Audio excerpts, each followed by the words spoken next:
ഇന്ന് നമ്മൾ ഡിസ്കസ് ചെയ്യുന്നത് പേൾ കോട്ടിങ്ങിനെ പറ്റിയാണ്. എന്താണ് പേൾ കളർ?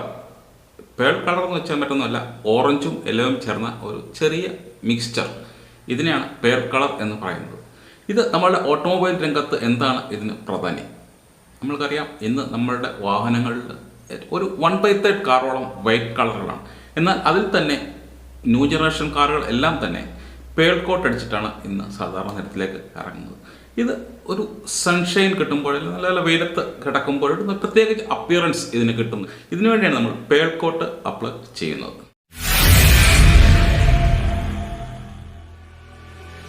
നമ്മളിങ്ങനെ ഒരു ഗ്ലോസി അപ്പിയറൻസ് കിട്ടാൻ വേണ്ടി പ്രധാനമായിട്ടും യൂസ് ചെയ്യുന്ന 3 ടൈപ്പ് പെയിൻറ്റുകളാണ്.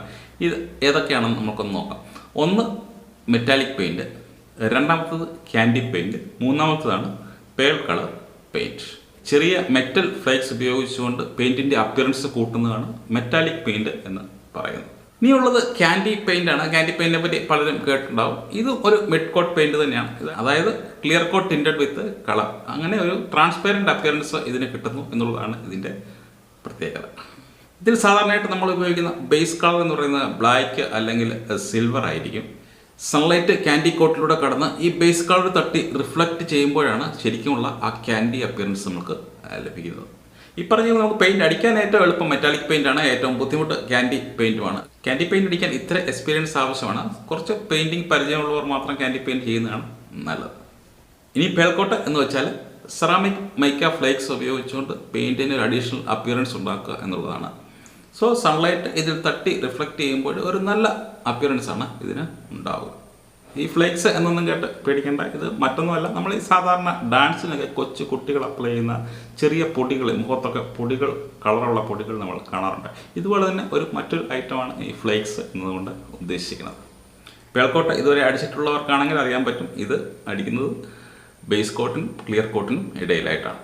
പേൾ വൈറ്റിലേക്ക് നോക്കുമ്പോൾ നല്ല ഡീപ്പ് ലുക്ക് കിട്ടുന്നു. എന്നാൽ സാധാരണ വൈറ്റിലേക്ക് നോക്കുമ്പോൾ അത്രയ്ക്കൊരു ഡീപ്പ് ലുക്ക് നമുക്ക് കിട്ടത്തില്ല. ഇതാണ് പേൾ വൈറ്റും സാധാരണ വൈറ്റും തമ്മിലുള്ള വ്യത്യാസം. പേൾ വൈറ്റ് മെറ്റാലിക് വൈറ്റിനെ അപേക്ഷിച്ച് എക്സ്പെൻസീവ് ആണ്. എന്നാൽ ലുക്കിൽ അതിൻ്റേതായ നല്ല ഡിഫറൻസും നമുക്ക് കാണാവുന്നതാണ്.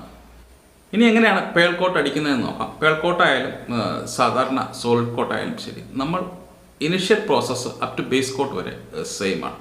സോ അതിനെപ്പറ്റി ഞാൻ ഇനി വീണ്ടും ഡിസ്കസ് ചെയ്യുന്നതിന് നമ്മൾ കുറേ വീഡിയോയിൽ ഇതിനെപ്പറ്റി സംസാരിച്ചിട്ടുള്ളതാണ്. എങ്കിലും നമ്മുടെ പഴയ വീഡിയോ കാണാത്തവരാരെങ്കിലും ഉണ്ടെങ്കിൽ അവർക്ക് വേണ്ടി ഞാൻ ജസ്റ്റ് ഓടിച്ചെന്ന് പറയാം. നമ്മളൊരു വാഹനം പെയിൻറ്റ് ചെയ്യാൻ കിട്ടിക്കഴിഞ്ഞാൽ നല്ലവണ്ണം വാഷ് ചെയ്യുന്നു. അതിനുശേഷം ഏതെങ്കിലും ഡാമേജ് പോർഷൻ ഉണ്ടെന്നുണ്ടെങ്കിൽ അവിടെ നമ്മൾ ഫില്ലർ അപ്ലൈ ചെയ്തിട്ട് സാൻഡ് ചെയ്യുന്നു. സാൻഡ് ചെയ്ത സ്ഥലത്ത് നമ്മൾ വീണ്ടും വാഷ് ചെയ്ത് ക്ലീൻ ആക്കിയ ശേഷം പ്രൈമർ കോട്ട് അപ്ലൈ ചെയ്യുന്നു. പ്രൈമർ കോട്ട് നമ്മൾ വീണ്ടും സാൻഡ് ചെയ്യുന്നു.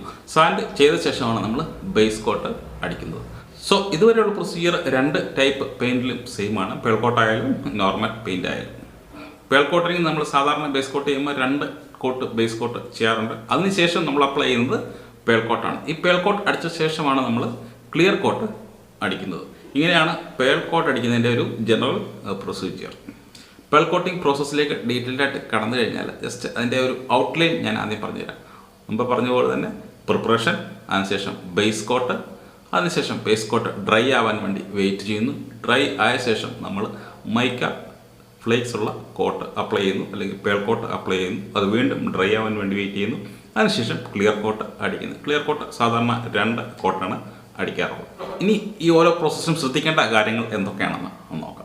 സാധാരണ ബേസ് കോട്ട് അല്ല കളർ കോട്ട് അടിക്കുമ്പോൾ അതിൻ്റെ പ്രൊസീജിയർ നമ്മൾ സാധാരണ പെയിൻറ്റ് ചെയ്യുന്ന പോലെ തന്നെയാണ്. പേൾ കോട്ടിങ്ങിന് പ്രത്യേകിച്ച് വേറെ പ്രൊസീജിയർ ഒന്നുമില്ല. സാധാരണ 2 കോട്ട് തന്നെയാണ് നമ്മൾ കളർ കോട്ട് അടിക്കുന്നത്. ഈ സമയത്ത് നമ്മൾ കീപ്പ് ചെയ്യേണ്ട എയർ പ്രഷർ എന്ന് പറയുന്നത് 3 kg/cm² ആണ്.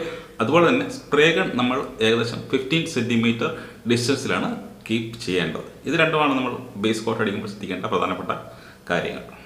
ഞാൻ ഈ പറയുന്ന എയർ പ്രഷറിൻ്റെ റീഡിങ്ങും അതുപോലെ തന്നെ ഈ ഡിസ്റ്റൻസും ഒക്കെ ചില പെയിൻറ്റ് സ്പെസിഫിക്കേഷനിൽ മാറ്റി പറയുന്നുണ്ടോ. അങ്ങനെ ഏതെങ്കിലും പെയിൻറ്റ് മാനുഫാക്ചേഴ്സ് സ്പെസിഫിക് ആയിട്ട് പറയുന്നുണ്ടെങ്കിൽ ആ റീഡിങ് നമ്മൾ യൂസ് ചെയ്യേണ്ടതാണ്.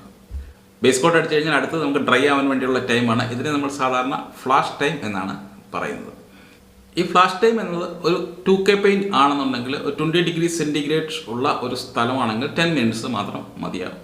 എന്നാൽ ഇത് 2K പെയിൻറ്റ് അല്ല എന്നുണ്ടെങ്കിൽ ഇതിന് ഏകദേശം 20 to 30 മിനിറ്റ്സ് എടുക്കുന്നതാണ്. ഇതേ ടെമ്പറേച്ചർ, അതായത് 20 ഡിഗ്രി സെൽഷ്യസിലാണെങ്കിൽ 20 to 30 മിനിറ്റ്സ് എടുക്കുന്നതാണ്.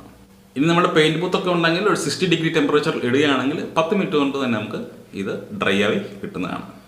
അതായത് 2K പെയിൻറ്റ് പെട്ടെന്ന് ഡ്രൈ ആവും. 2K പെയിൻറ്റ് അല്ല എന്നുണ്ടെങ്കിൽ ഡ്രൈ ആവാൻ കുറച്ചുകൂടി സമയമെടുക്കുന്നതാണ്. കളർ കോട്ട് കഴിഞ്ഞാൽ അടുത്തത് മൈക്ക ബേസ് കോട്ടാണ് അടിക്കുന്നത്. അതുകൊണ്ട് തന്നെ ഇതിനിടയിലുള്ള ഡ്രൈക്കിന് വളരെയധികം പ്രാധാന്യമുണ്ട്. ഇത് നല്ലവണ്ണം ഡ്രൈ ആയില്ല എന്നുണ്ടെങ്കിൽ നമ്മൾ അപ്ലൈ ചെയ്യുന്ന മൈക്ക ഇതുമായിട്ട് മിക്സ് ആവാനും കളർ ചേഞ്ച് ആവാനും ഒക്കെ സാധ്യതയുണ്ട്.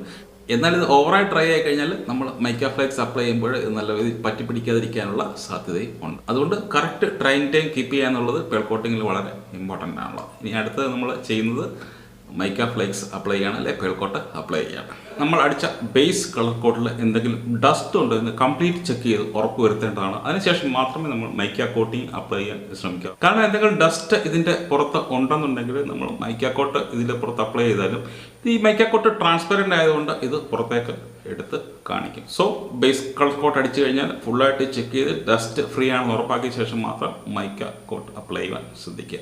ഇനി മൈക്ക കോട്ട് അപ്ലൈ ചെയ്യാൻ ശ്രദ്ധിക്കേണ്ട കാര്യങ്ങൾ എന്തൊക്കെയാണെന്ന് നോക്കാം. കളർ മാച്ചിങ്ങിൽ സ്പ്രേ ചെയ്ത് അത്രയും നമ്പർ കോട്ട് തന്നെ ഇവിടെയും സ്പ്രേ ചെയ്യാൻ പ്രത്യേകം ശ്രദ്ധിക്കുക. അതുപോലെ ഇവിടെ നമ്മൾ ഗൺ ഡിസ്റ്റൻസ് കീപ്പ് ചെയ്യുന്നത് സാധാരണ നമ്മൾ ബേസ് കളർ കോട്ടിൽ കീപ്പ് ചെയ്ത് 15 സെൻറ്റിമീറ്റർ ആണെങ്കിൽ ഇവിടെ കുറച്ചുകൂടെ കൂടുതൽ ഡിസ്റ്റൻസ് കീപ്പ് ചെയ്തിട്ട് വേണം നമ്മൾ സ്പ്രേ ചെയ്യാൻ. ഇവിടെ ഏകദേശം 25 സെൻറ്റിമീറ്റർ ഡിസ്റ്റൻസ് കീപ്പ് ചെയ്തിട്ട് വേണം നമ്മൾ ഗണ്ണ് സ്പ്രേ ചെയ്യാൻ വേണ്ടി. അതുപോലെ തന്നെ എയർ പ്രഷറും നേരത്തെ നമ്മൾ കീപ്പ് ചെയ്ത് 30 കിലോഗ്രാം പെർ സെൻറ്റിമീറ്റർ സ്ക്വയർ ആണെങ്കിൽ ഇവിടെ നമുക്ക് 25 കിലോഗ്രാം പെർ സെൻറ്റിമീറ്റർ സ്ക്വയറിൻ്റെ ആവശ്യമേ ഉള്ളൂ. ഇനി നമ്മൾ അടുത്തായിട്ട് ചെയ്യുന്നത് ക്ലിയർ കോട്ടാണ്. ക്ലിയർ കോട്ട് അടിക്കുമ്പോൾ നമ്മൾ 2 കോട്ട് ക്ലിയർ ആണ് സാധാരണ അടിക്കാറുള്ളത്. ഇതിൽ നമ്മൾ എയർ പ്രഷർ കീപ്പ് ചെയ്യുന്നത് ബേസ് കളർ കോട്ട് കീപ്പ് ചെയ്ത സെയിം എയർ പ്രഷറാണ് 30 kilogram per centimetre square.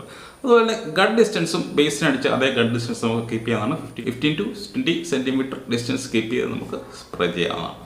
Clear കോട്ടിന് ശേഷം 10 മിനിറ്റ് സെറ്റിലിംഗ് ടൈം കൊടുക്കണം. അതിനുശേഷം മാത്രമേ ഹീറ്റർ ഓൺ ചെയ്യാൻ ശ്രമിക്കാവുള്ളൂ. നമുക്ക് ബൂത്തൊക്കെ ഉണ്ട്, ഹീറ്ററൊക്കെ ഉള്ളവരാണെന്നുണ്ടെങ്കിൽ ഈ 10 മിനിറ്റിന് ശേഷം ഒരു 60 ഡിഗ്രി സെൻറ്റിഗ്രേഡിൽ ഹീറ്റർ ഓൺ ചെയ്ത് കഴിഞ്ഞാൽ ഏകദേശം 30 to 40 മിനിറ്റ്സ് കൊണ്ട് ഇത് ഫുള്ളായിട്ട് ഡ്രൈ ചെയ്ത് നമുക്ക് കിട്ടുന്നതാണ്.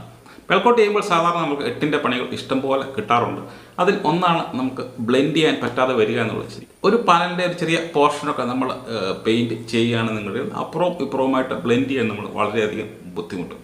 ഇങ്ങനെ ബ്ലെൻഡ് ചെയ്യാൻ പറ്റാതെ വരുമ്പോൾ സാധാരണ ആൾക്കാർ ചെയ്യുക എന്നുള്ളത് ആ ഒരു പാനൽ അടിക്കുന്നതിന് വരെ ഒരു സൈഡ് മുഴുവനായിട്ട് തന്നെ പെയിൻറ്റ് ചെയ്യുക എന്നുള്ളതാണ്. സോ ഇത് ഒഴിവാക്കാനുള്ള ഒരു ചെറിയ ട്രിക്ക് ഞാൻ ഷെയർ ചെയ്യാം.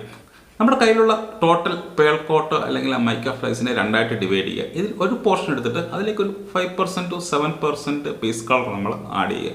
എന്നിട്ട് അത് മിക്സ് ചെയ്തിട്ട് നമ്മൾ സ്പ്രേ ചെയ്യുക. എന്നിട്ട് നമുക്ക് നോക്കാം ഇത് ബ്ലെൻഡ് ആയിട്ടില്ല എന്നുണ്ടെങ്കിൽ കുറച്ചുകൂടി ബേസ് കളർ ആഡ് ചെയ്ത ശേഷം വീണ്ടും നമ്മൾ സ്പ്രേ ചെയ്യുക. ഇങ്ങനെയാണ് ഇത് കളർ 2 പാനലുകൾ തമ്മിൽ നമ്മൾ ബ്ലെൻഡ് ചെയ്യുന്നത്. ഇങ്ങനെ ബ്ലെൻഡ് ചെയ്ത് കഴിഞ്ഞ് നമുക്ക് ഓക്കെ ആയി കഴിഞ്ഞാൽ നമ്മുടെ ആ ഒരു പോർഷൻ നമ്മൾ സേഫായിട്ട് ബാക്കി ഇരിപ്പുണ്ട്. അത് വെച്ച് നമുക്ക് സ്പ്രേ ചെയ്യാവുന്നതാണ്. പേൾ കോട്ടിങ്ങിനെ പറ്റിയുള്ള കുറച്ച് ബേസിക് ഡീറ്റെയിൽസ് ആണ് ഇന്ന് നമ്മൾ ഷെയർ ചെയ്തത്. പേൾ കോട്ടിങ്ങിനെ പറ്റിയുള്ള കൂടുതൽ വിവരങ്ങൾ, അതായത് നമ്മളൊരു ചെറിയ പാനൽ പെയിൻറ്റ് ചെയ്യുകയാണ്, അല്ലെങ്കിൽ റിപ്പയർഡ് പോർഷൻ നമ്മൾ പേൾ കോട്ട് ചെയ്യുകയാണ്, ഇങ്ങനെയുള്ള അവസരങ്ങളിൽ എങ്ങനെയാണ് ഇതിൻ്റെ പ്രൊസീജിയർ എന്നതിനെ പറ്റിയുള്ളൊരു ഡീറ്റെയിൽഡ് ആയിട്ടൊരു വീഡിയോ ഉടൻ തന്നെ നമ്മൾ അപ്ലോഡ് ചെയ്യുന്നവരാണ്. നിങ്ങൾ തീർച്ചയായിട്ടും ഈ ചാനൽ സബ്സ്ക്രൈബ് ചെയ്ത് ബെല്ലൈക്കൺ പ്രസ് ചെയ്ത് അടുത്ത വീഡിയോയുടെ നോട്ടിഫിക്കേഷന് വേണ്ടി കാത്തിരിക്കുക. ഈ വീഡിയോ ഇഷ്ടമായെങ്കിൽ ലൈക്ക് ചെയ്യാൻ മറക്കാതിരിക്കുക. ചാനൽ സബ്സ്ക്രൈബ് ചെയ്യാൻ താല്പര്യമുള്ളവർക്ക് ഇവിടെ പ്രസ് ചെയ്തിട്ട് ചാനൽ സബ്സ്ക്രൈബ് ചെയ്യാവുന്നതാണ്. നമ്മൾ ഇതിനു മുമ്പ് അപ്ലോഡ് ചെയ്ത പെയിൻറ്റ് റിലേറ്റഡ് വീഡിയോസൊക്കെ കാണാൻ താല്പര്യമുള്ളവർക്ക് ഇവിടെ പ്രസ് ചെയ്തിട്ട് നമ്മളുടെ വീഡിയോസൊക്കെ കാണാവുന്നതാണ്.